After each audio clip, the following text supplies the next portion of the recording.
Blessings, everybody. This is Dr. Lori, owner and founder of Still Whole Wellness, trusting that this live is finding you well and at peace. I have the distinct honor today of having the amazing Miss Laura Key with me today. Blessings to you, Laura.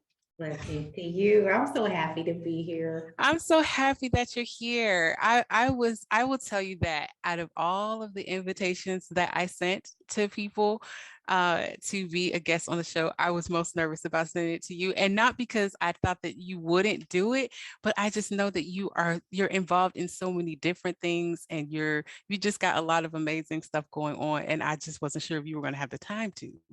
Well, there was no way I was going to miss it because I know that you do good work and I know that you are putting good things out into the world, and there was no way I wasn't going to be a part of that. Right. Well, thank you so much. And thank you for saying that. And thank you for seeing that. Thank you for saying that. And I think that's one of the things that from jump, like really just kind of connected the two of us is the fact that we could recognize that in each other, that we both just have genuine good hearts. And we really just want people to heal and to be all right within themselves. Yeah. So I'm so honored to have Miss Laura Key here with me today. So another thing that kind of connected us, right? So first of all, you're a realtor. There's so many moving pieces here, right? You're a realtor, right?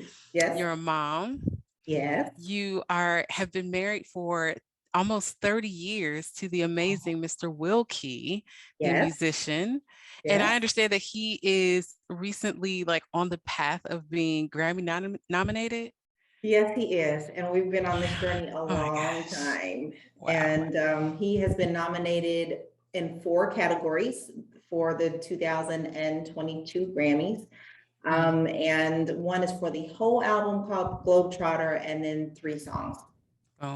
So that was one piece that definitely connected us, is that music. Oh my goodness. I mean, we both are vocalists. We both have been doing this for a long time. And you've been able to do it right alongside your husband and being able to kind of walk that journey with him. Beautiful stuff. Making beautiful music together. So those are just a couple of the things that just kind of like connected the two of us and just kind of felt like a kindred spirit situation, right? Totally. Felt like I knew you for years when I met you. Yeah. And so can you share with the viewers how we met? Yes, it was very interesting. It was a mutual friend. Years ago, a couple of years ago, I had a sexual assault summit, and it was on a platform called Periscope. And our good friend, Wanda, participated.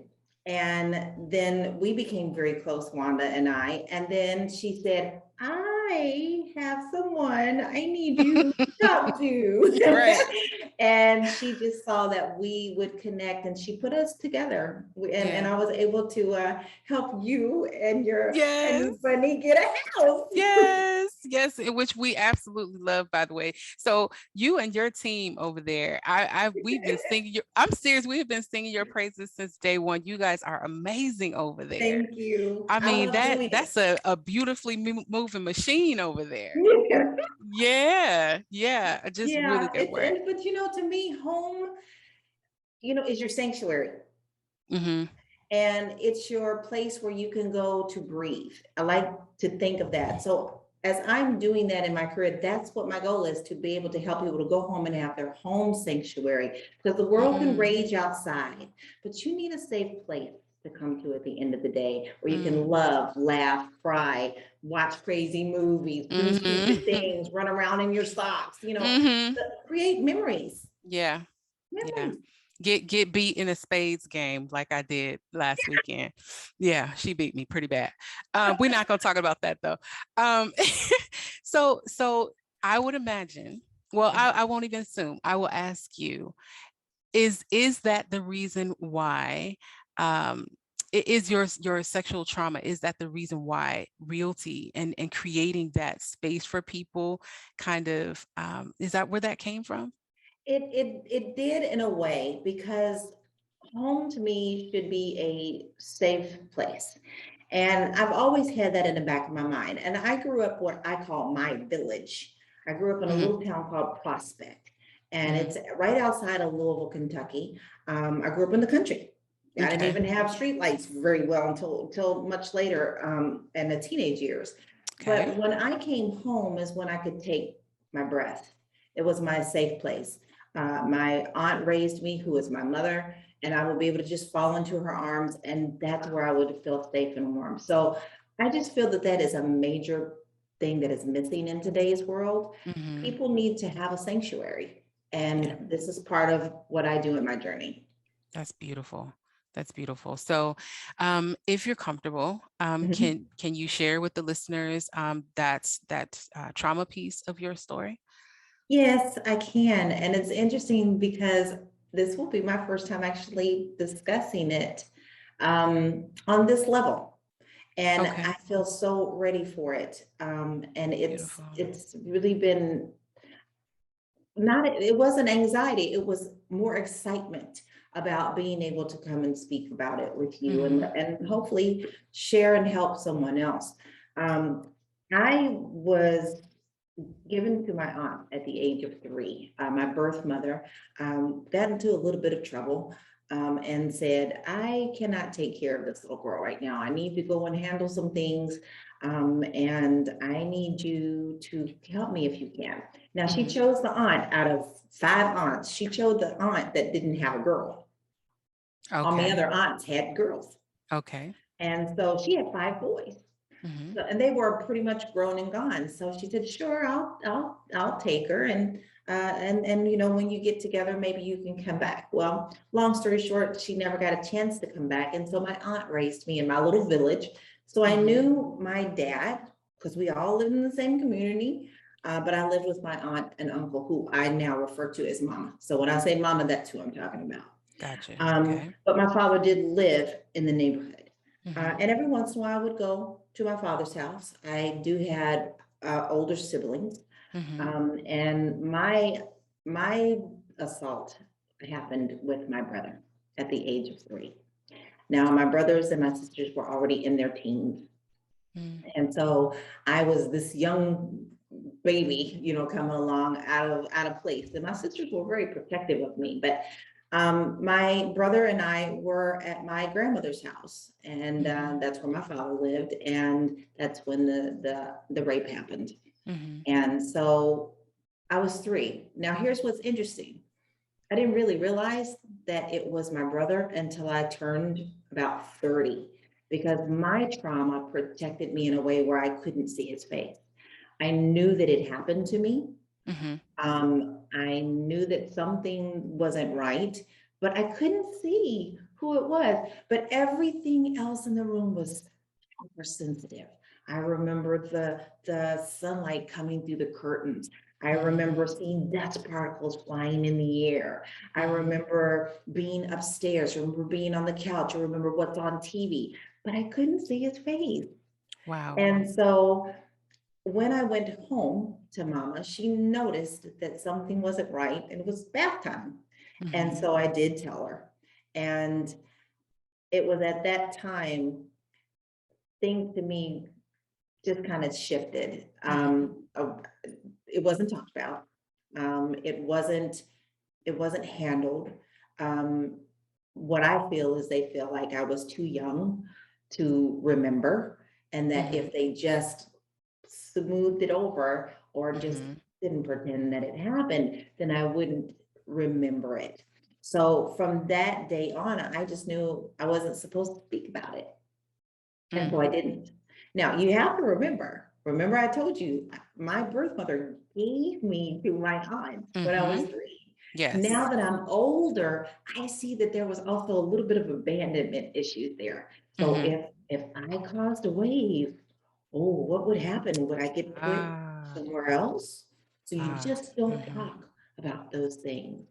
But in hindsight, I feel that a lot of the things that were hidden in our family was because people didn't know how to deal with them themselves. They were dealing with their own trauma, and it's just not talked about. So you do the best that you can. So am I okay with the piece about Mama not doing, I don't know what else she did at 3. Maybe she did speak to them. I don't know at that age, but I just know it wasn't talked about anymore. I think she did the best that she could with what she had. and then it just wasn't discussed. But I clearly remember having nightmares. I clearly remember reliving it, but no face. And I remember one time distinctly that I had an out of body experience. I was so upset. I was having a migraine because when I was a kid, I thought those were regular headaches. And I clearly remember taking myself out of my body, and I was in the upper room watching myself. Wow. And it took me a while to figure out that, hey, that's me. But I think that's how I dealt with a lot of pain, is I would separate myself from it. That dissociation. Yeah. Mm-hmm. Wow. What a story, Laura. What a story. And there's, you mentioned something there that I've heard before. I've actually had clients that have had similar experiences of that dissociation, and just feeling it, knowing that it happened, being aware that it happened, but not being able to see the face. And I like the way that you put it, in saying that that was like yourself protecting yourself from yourself kind of thing. Isn't that amazing how the brain is functioning, right? It's like, God gives us these mechanisms to deal with certain things. And then to me, in my case, I feel like he protected me until he knew that I was ready and able to handle what had happened to me, which wasn't until I was in my 30s. So for all those years, I did not know who. I just knew where, how, what, and that was it. And so are we to understand that there was no space for you, there was no space created for you to talk about the assault until you're 30? Is that exactly? Wow. And my mother passed away when I was 21 years old. My father passed away when I was 28. Okay. I'm not sure if they would have been able to handle me being able to talk about it. That's why I say sometimes I feel like, God has gave me timing in this. I'm now 51. And so I'm feeling like I can speak about it, because maybe it also won't hurt them as much either. That timing is incredibly key, to everything. And I definitely echo everything that you're saying now in regards to the divine giving you that situation and kind of revealing it to you when you're ready to really handle it. And when you think about it developmentally, I guess it kind of makes sense, because prior to that, we're just trying to like establish ourselves. There might be some additional traumas that are maybe happening as a result of that, of just trying to figure out who we want to be in the world, right? And so then when you kind of get to that space of 30, when you think you've kind of sort of started to figure it out, then it's like, okay, let's go ahead and let's give you this. I think you can handle this now. Beautiful. I always tell people, you can't pay me to go back to being a teenager or 20s. No, thank you. That part. I'm not going back there. Yes. Yeah. I'm not for $1 million. I mean, to me, life really started blossoming at the age of 30, even though in my 30s, while I was dealing with this, it was very painful and it was raw. Like I had just gone through it again. But because everything was revealed at that time, it was like reliving it all over again. But no, you can't pay me to do the teenage years. You can't pay me to do the 20s. I was still lost. I didn't even know who I was, what I was supposed to be.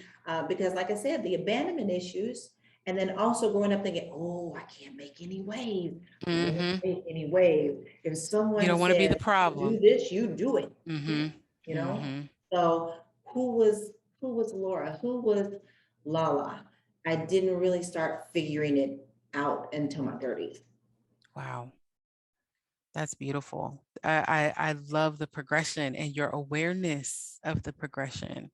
It's very interesting, just to one of the benefits, I guess, that I get to kind of have with having this platform is the experience of other people's experiences, Mhm. you know, and being able to, because we know that this journey is definitely not linear, right? This is something Right. that's going to have some ups and downs and, you Yes. know, twists and turns and all that. And so for Mhm. me, being able to sit across from the screen and be able to learn something about another Mhm. piece of the journey that I myself haven't Mhm. even traveled, right?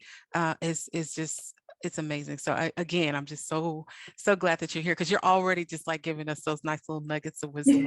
I'm digging it. I'm over here eating it up, girl, eating it up.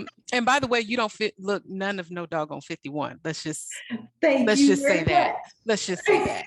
Thank you Um, very much. absolutely. So during our pre-interview, you mentioned something about being the gray sheep, and I think Mhm. it's so so interesting. You appear to be wearing gray. I'm a You're little right. colorblind, so I That must have been subconsciously. right.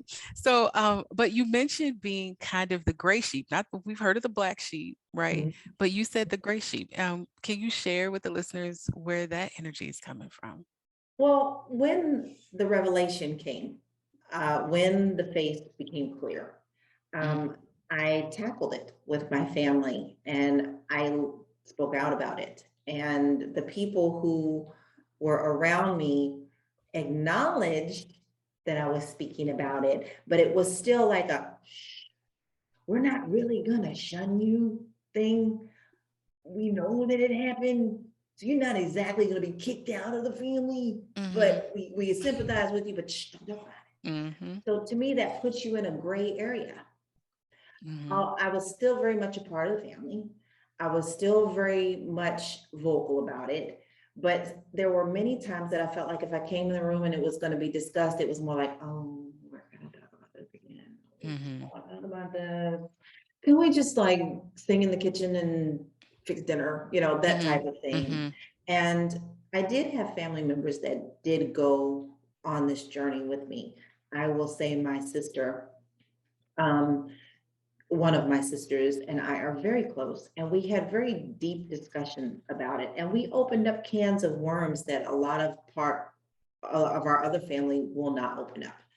And I think that that was extremely important for me. And my sister and I are very close to that.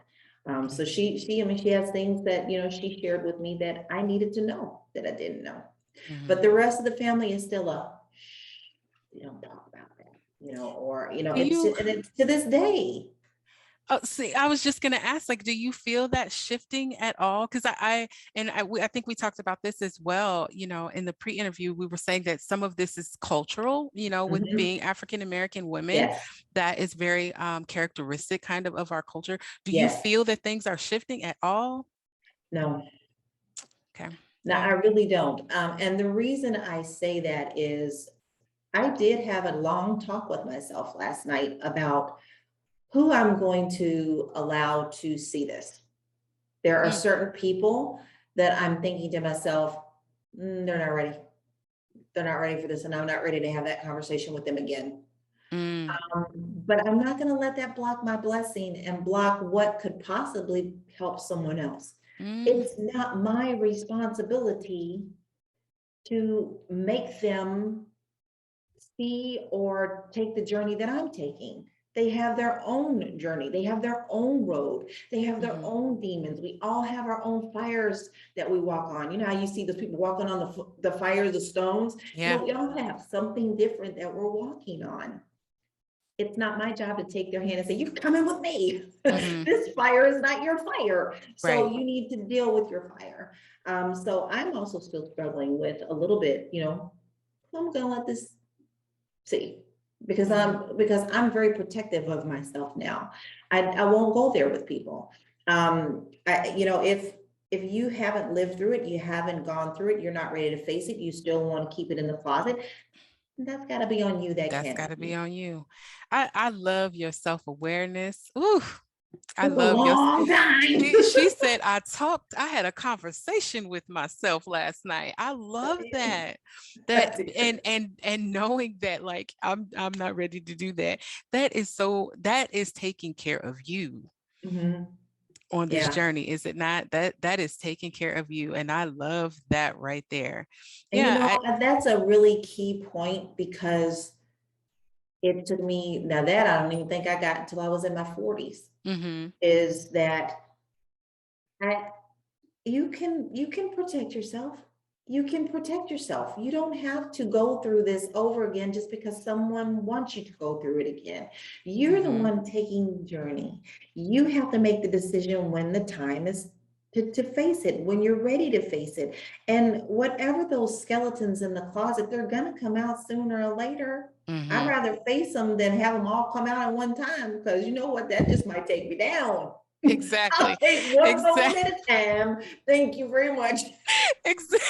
Exactly, right. I'm gonna heal intentionally, right? I'm gonna make sure that I have a little control over this thing, because Right. you're right, like it can really get out of hand. And I'm sure you probably this will probably resonate with you, like when you first started the journey, like almost feeling like you have to attack everything, because I heard you use that word, that you kind of like attacked it, and you feel like you kind of have to do everything at one time. But once you kind of back up off of that thing and like, okay, let me slow down, let me figure out what piece of this I'm ready to deal with. And again, that's self-awareness, right? I Yeah. love it. I dig Yeah. it. But I also made it a point to go and talk to someone about it. And I think in the African American community, that's something that a lot of us don't want to do. Therapy. I don't need no therapy. I don't need to be telling my business. I'll deal with it. I'm just going to pray about it. And there's nothing wrong, because I am a firm believer in prayer. But you know what? God gives everybody gifts.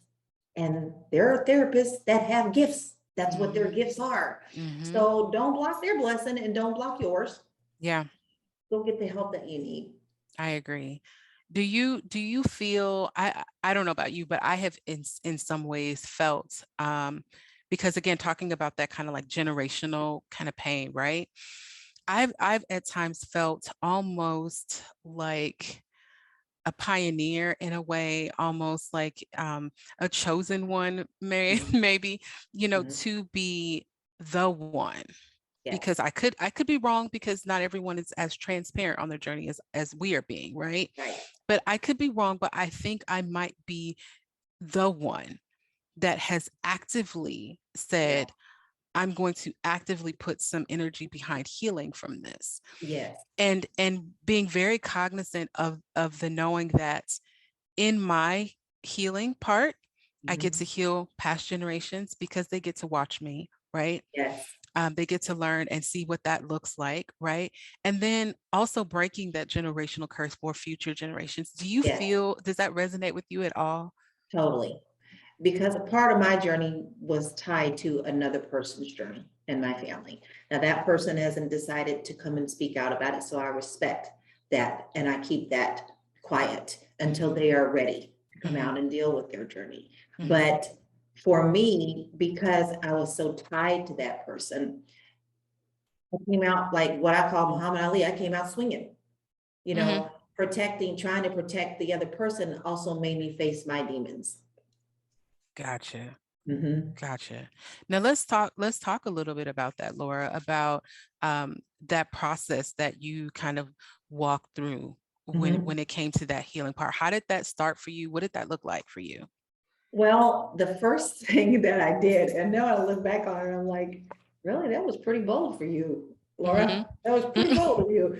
I literally called my brother, and we didn't live in the same state at the same time at that time.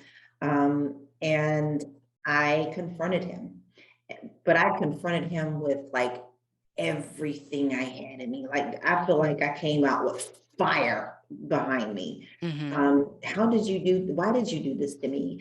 How could you do this to me? Mm-hmm. How could you do something like this? And then my whole life know that you have done this to me, and nothing was ever said. How dare, and I actually kept saying, do you hear me? Do you hear me? And I Mm-hmm. remember my hands were up and I'm screaming, do you hear me? Wow. And all he could say was, You were letting it out yes. all And, those and all he years. could say was, yes, I hear you.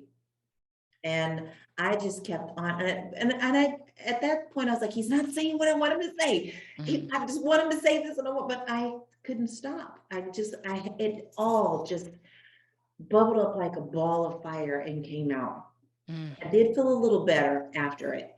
He did say he was sorry, but I'm telling you, I don't feel it was sorry, like he was really sorry. It was maybe, I'm sorry, I don't know what to say, or sorry you remembered, or, but it wasn't I'm truly sorry. What can we do to heal?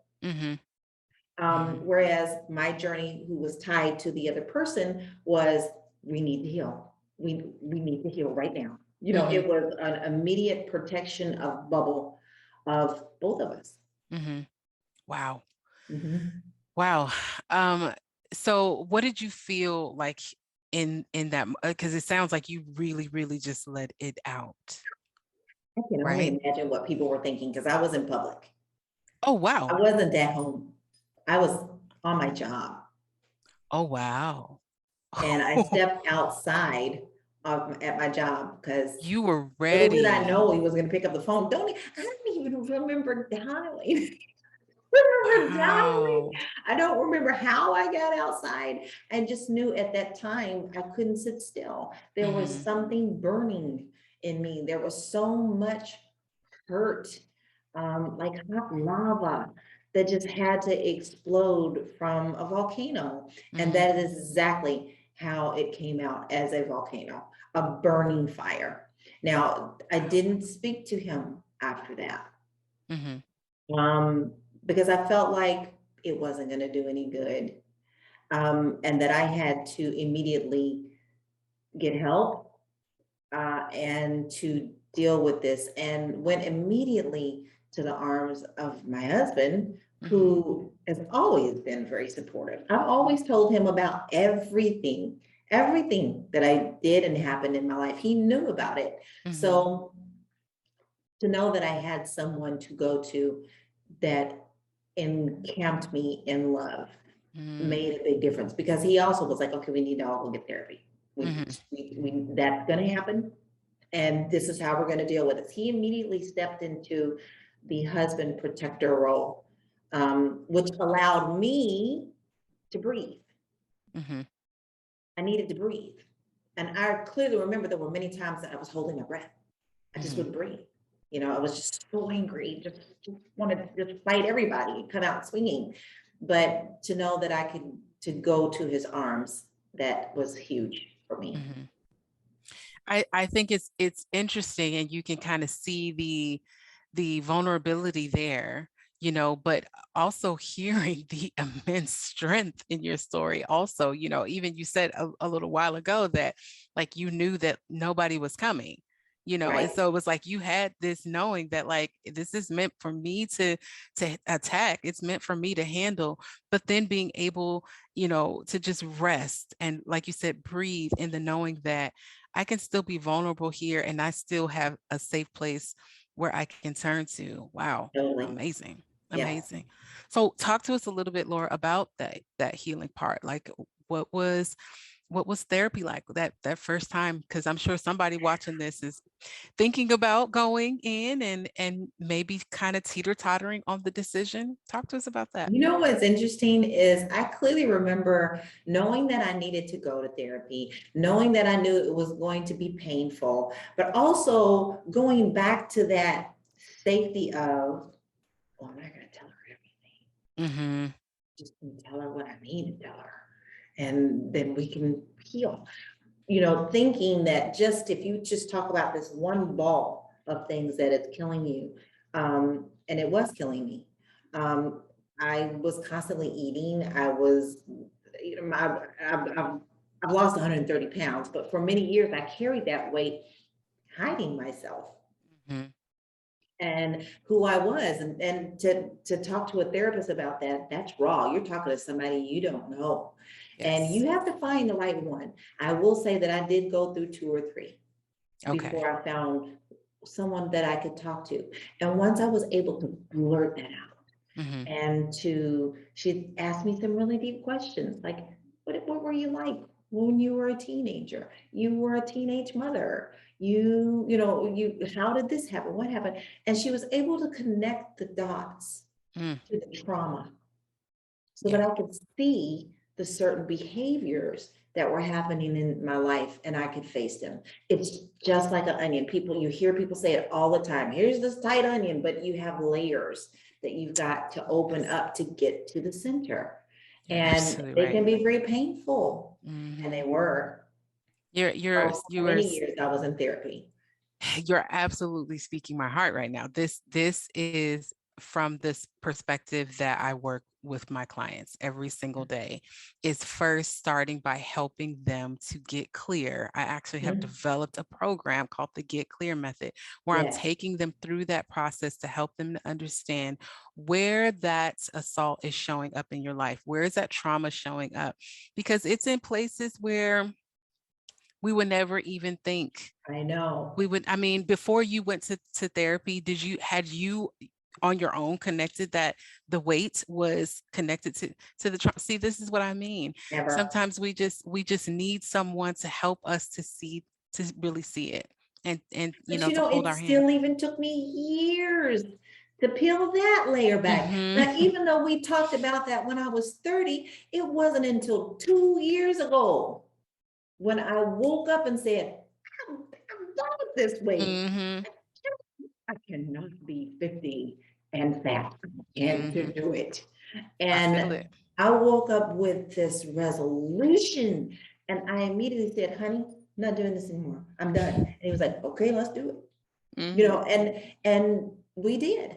I did not turn back. And people were laughing because they were like, you want to do this at Christmas time? Because I remember it was December 9th when I thought of Wow. this. You're going to do this at Christmas? Yeah. While everybody else was having their Christmas dinner, I had my little salad. Right. And everybody was like, you sure that's all She you're going was she was to serious. I heard that. get my I little heard salad that. out and cook the dinner for family? Oh, wow. Now that's when Cook you the real dinner. serious. When you Me and cook the hubby dinner cooked and that dinner together. Now, here's what was wow. funny. I made him taste everything.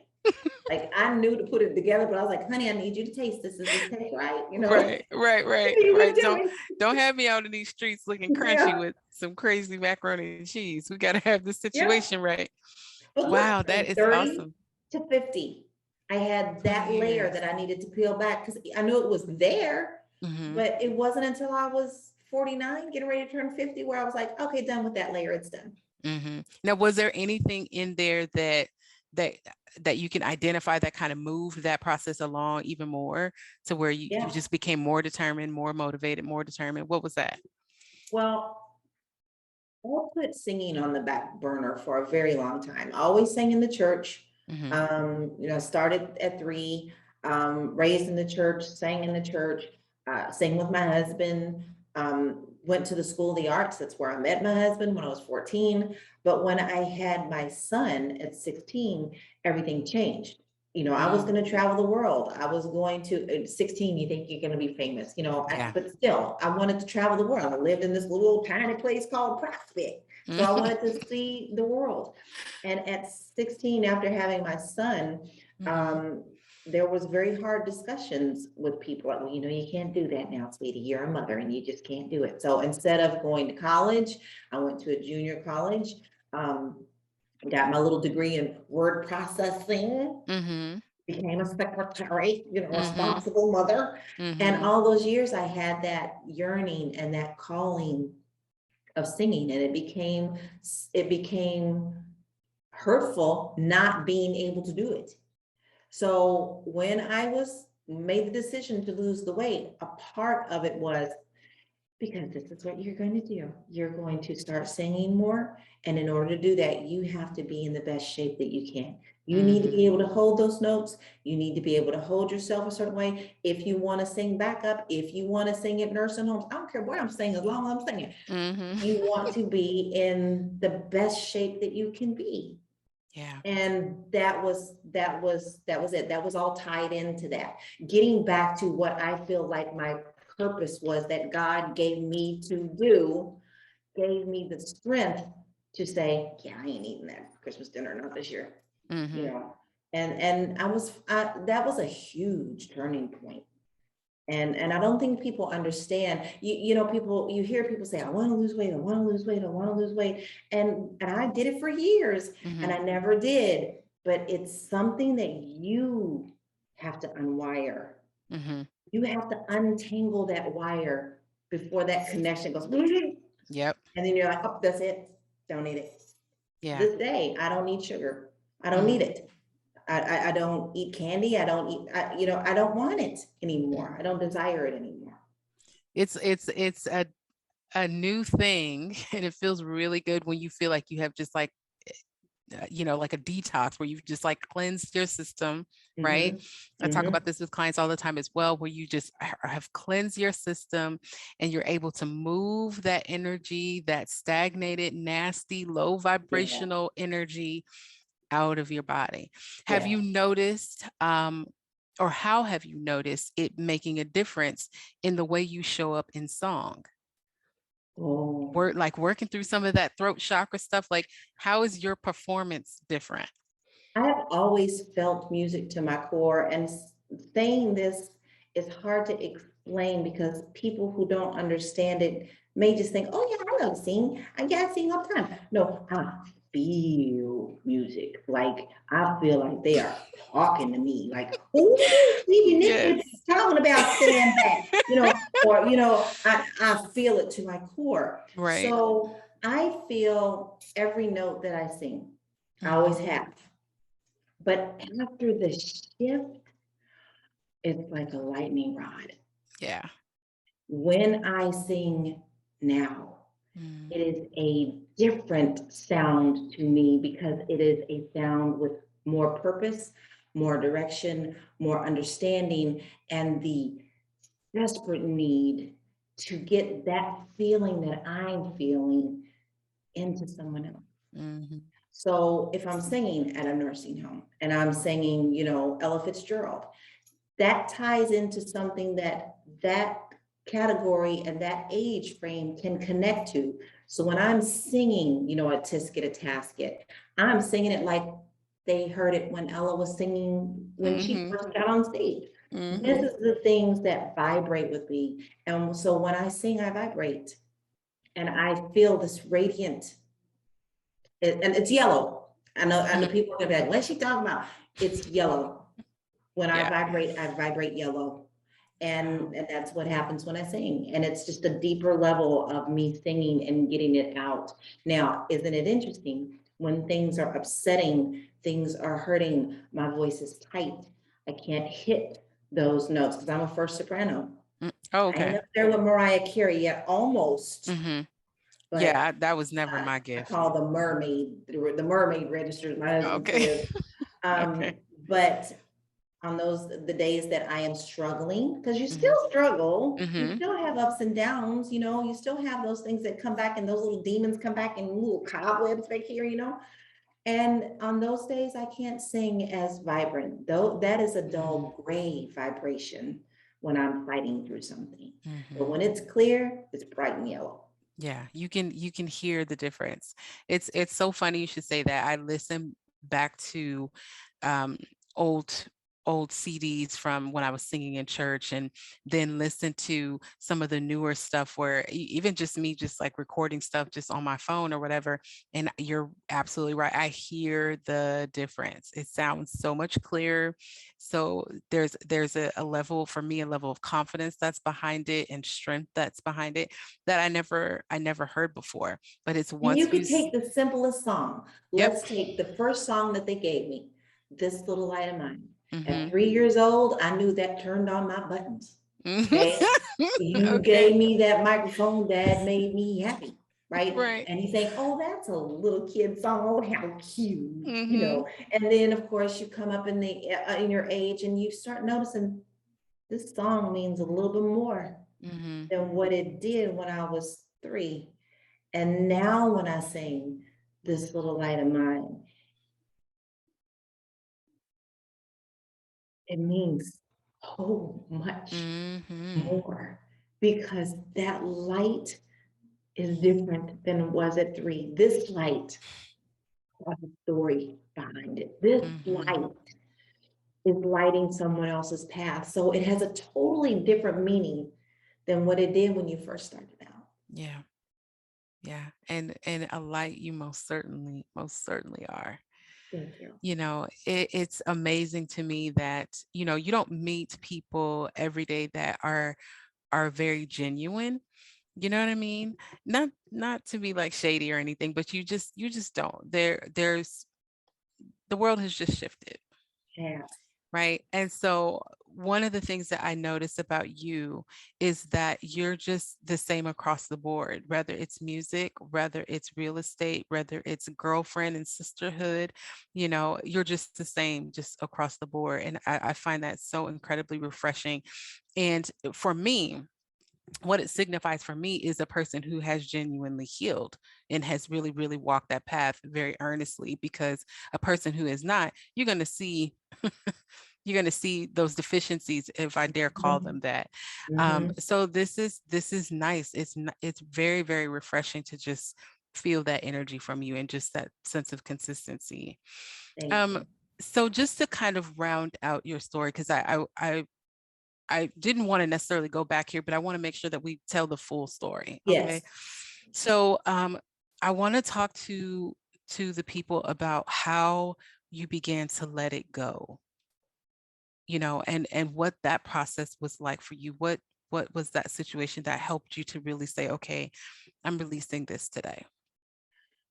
Well, for a couple of years after I confronted him, I was living outside of Kentucky. I didn't live Okay. in Kentucky. But I was still carrying this and still dealing with the rawness of it at the time.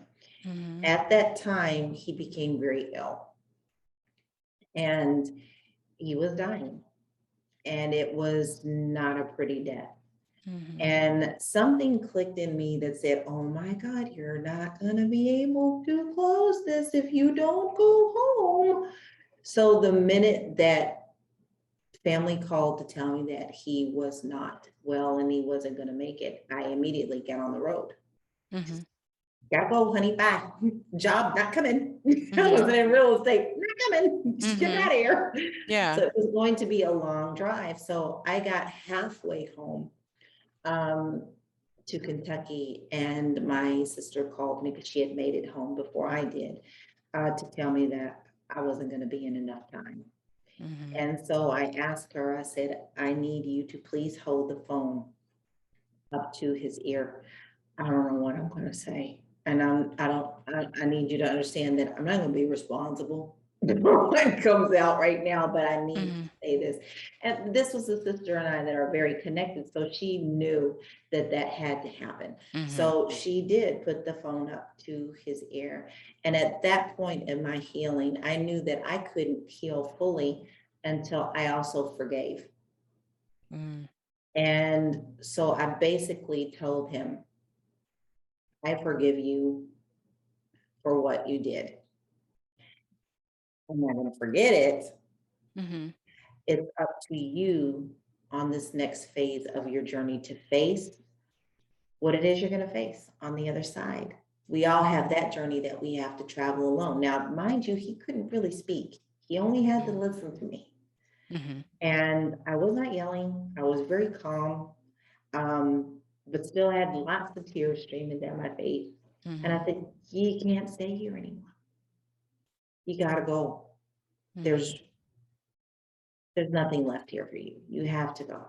Mm-hmm. And for whatever reason, I forgive you, but I will still carry this.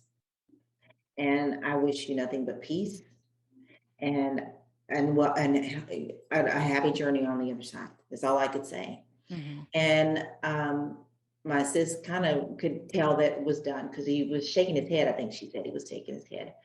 And they went to go get something to eat after that, and he didn't make it by the time they got back. So I still feel like I was able to handle that part. I needed to say what I needed to. There's something powerful in words. People don't realize how powerful words are. Even just Yes. speaking to yourself. Don't get up in the morning and talk about, oh, look, ooh. No, don't speak that into yourself. You Mm-hmm. need to mind the words that you're saying. Yeah. So instead of turning back around and going back home, I said, nah, gotta keep going. So I got home to Kentucky. I was there until they made the arrangements. Mm-hmm. Um, I could not see his body. I helped in making the arrangements.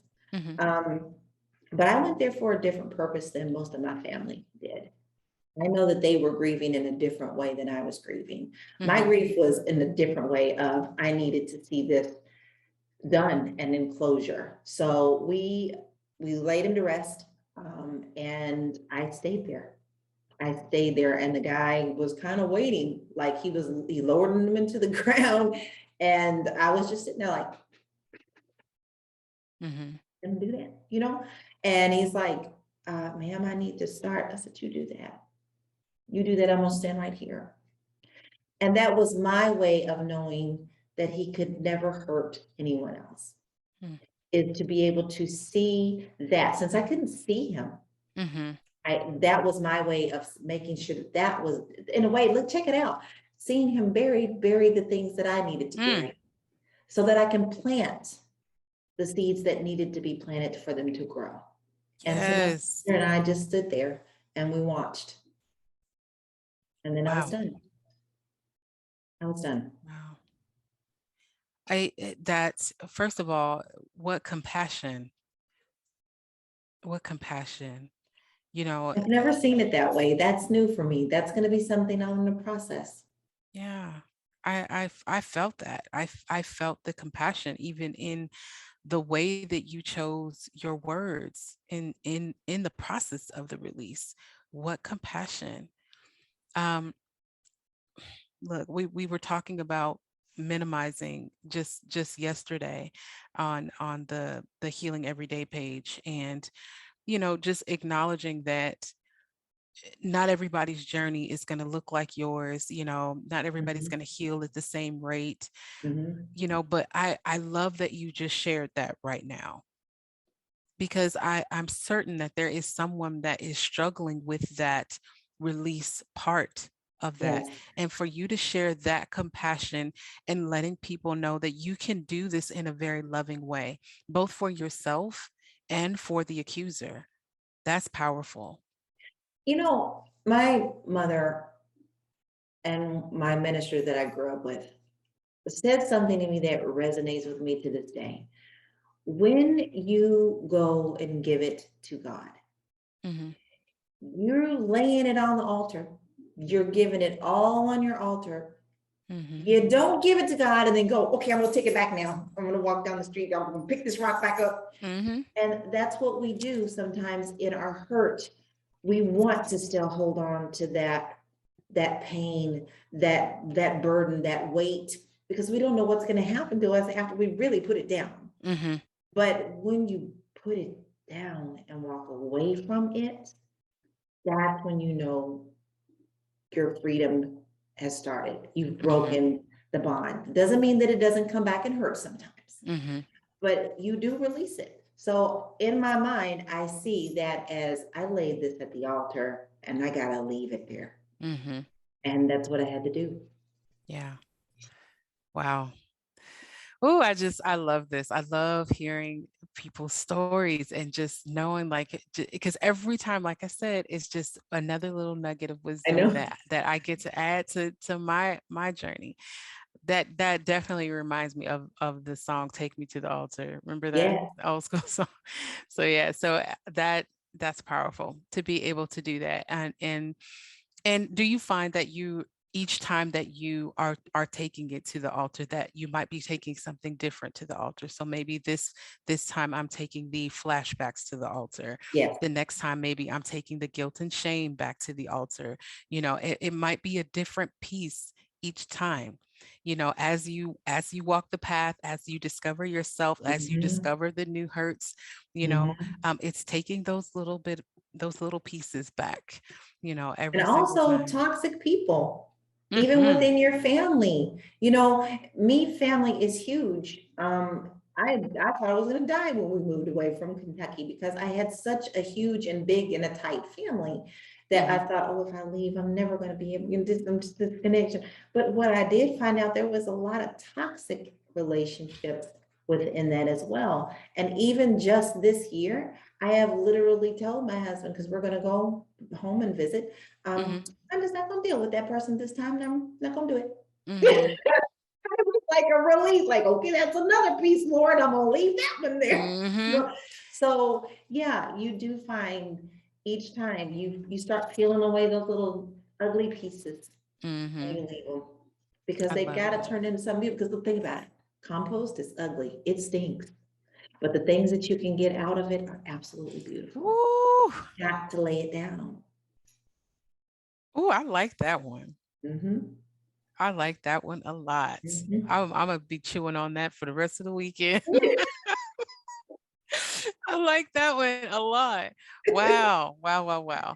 Well, Laura, our time is unfortunately just about up. But before we go, is there anything else that you really feel led to inspire, encourage? Any final thoughts you want to leave with the viewers today? I do. Your past does not define your future. Things that happened to you, they don't define you. Mm, I think I made it very clear at 16, I thought my singing world was over. But no, when you have a purpose in your life, it won't let you rest. It won't let you rest. It will wake mm, you up in the middle of the night. So other people's perceptions are not your reality. You don't have to live on their world. You got your own road to walk on. Take mm, it. It's going to be a beautiful journey. You got to do it. So don't be afraid. Face those demons because you know what? They could be big at first, but by the time you get finished with them, they're about this small by the mm. time you lay them down. Don't be scared. You've got a life, you've got a purpose. Live it. Absolutely. Oh my gosh. Thank you so much for that. I know that somebody is going to be tremendously blessed by your story today, and just I thank you for your transparency. Oh my gosh. You really just painted such a beautiful picture. You really truly did. A beautiful picture of something that I try my very very best to remind all of my clients and anyone that is associated with still whole wellness, and that is you can still be whole on the other side of sexual trauma. Oh, you can. You are a perfect picture and representation of that. So thank you, thank you, Thank thank you, thank you. you, thank I you, thank appreciate you. this platform so much. It's going to help so many. I already know. I've already claimed it. I already see it. It's Yes. helping many. Yes, I trust that. That's the only thing that it can do, because that's the energy by which I'm running this whole situation, is Yes. knowing that somebody's going to be blessed by it.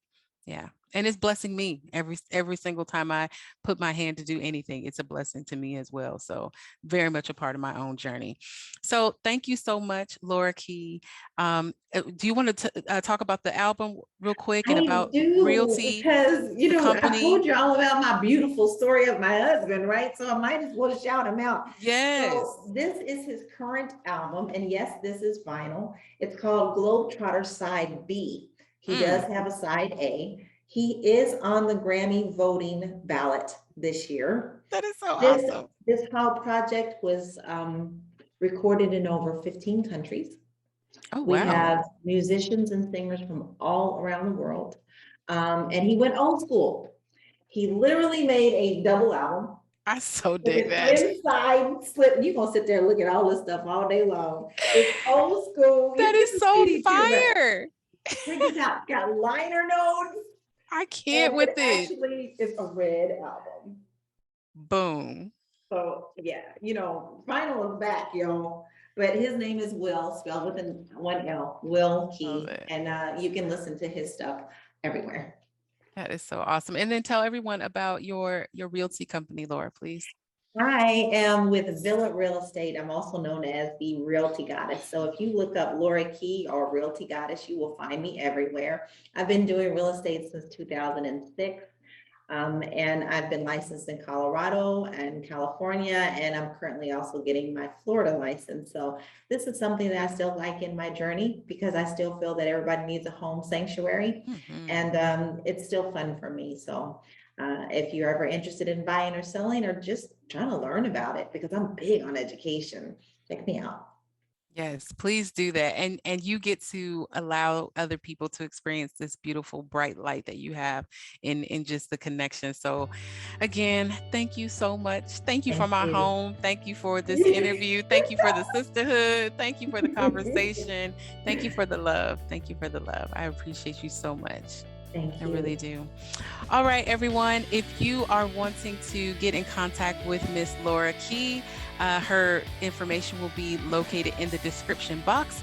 But until the next time, know that I love you on purpose. This is Dr. Lori with Still Whole Wellness. Continue to follow this channel because this is where healing happens every single day. You all be well and at peace, and I will see you on the next video.